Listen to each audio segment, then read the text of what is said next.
I'm going to attempt a little tutorial.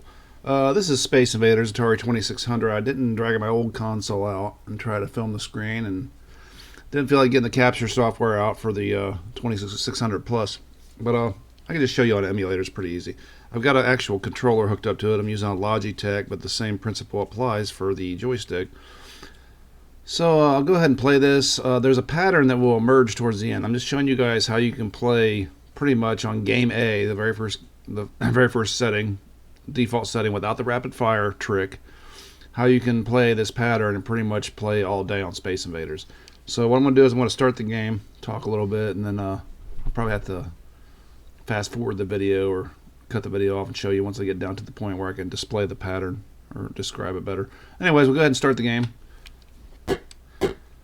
Now, at first, you're just going to, there's no pattern yet really, just the pattern will emerge once the invaders drop low enough that the shields are gone. I'm going to turn that down just a little bit because it's kind of probably overshadowing my talking. I gotta do that. New keyboard, sorry guys. Turn that down a little bit. So I'll go ahead and just show you what I'm talking about. I'll be right back after I kill a few levels off.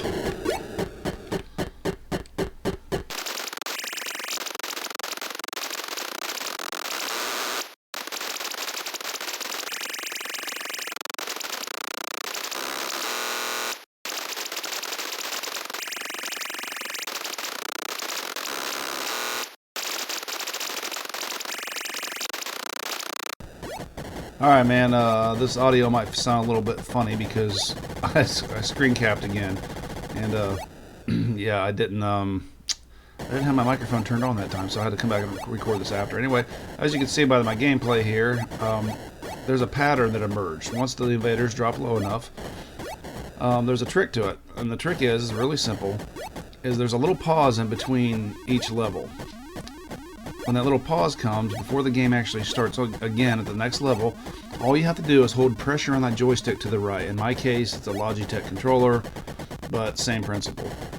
You're holding pressure, and you're tapping that fire button. If I would have had the actual microphone on, you would have heard me tapping it. That's because as soon as that game unpauses for the next level, you want to take off to the right and just start firing. Now, you do have to time your shots, but after you fire that first volley, you're going to kill the two invaders right above you, and then you're going to be able to sweep right, sweep all the way to the right, killing two at a time if you can. It's not a big deal if you can't, but just one, it's fine. It'll still work out as long as you don't get killed at the wrong time. So you go to the right, all the way to the right, then sweep back left and take out the next row. Then you take out your final starting, I guess, column on the left side. At that point, it's just like playing like you did at the beginning. At the beginning of the game, you were just kind of haphazardly going whichever way you kind of wanted to and just dodge the ammo and shoot them till they're gone. If you can get that down to where, again, during that pause, hold pressure to the right, tapping that fire button. You don't have to have rapid fire engaged, which there's a cheat code to do that using the console, but you don't need that. Hold it to the right, tapping that fire button, and the second it starts, it's just about timing. It's really easy. It's like once you do it 2 or 3 times, you'll be able to do it like forever. And basically at this point the game becomes kind of boring really, because it's all about timing and hand-eye. Well, no, it is about that, but it's more about like endurance. You know, once you get this little pattern down, you know, press to the right, fire, as soon as you start, time your shots, just sweep back and forth. The game's never going to get any faster, the invaders never get any lower. And at this point, it's just like endurance. The current world champion, I can't remember what his name is, the guy that's got the world title right now in Space Invaders Game A for the Atari 2600, I think he played for like 4 point some hours, something like that. So, I mean, once you get that pattern down, you can play forever. So hopefully that helps somebody. I'm going to go ahead and fast forward. I want to show you guys one more thing here real quick, and then that'll be it. So let me fast forward it.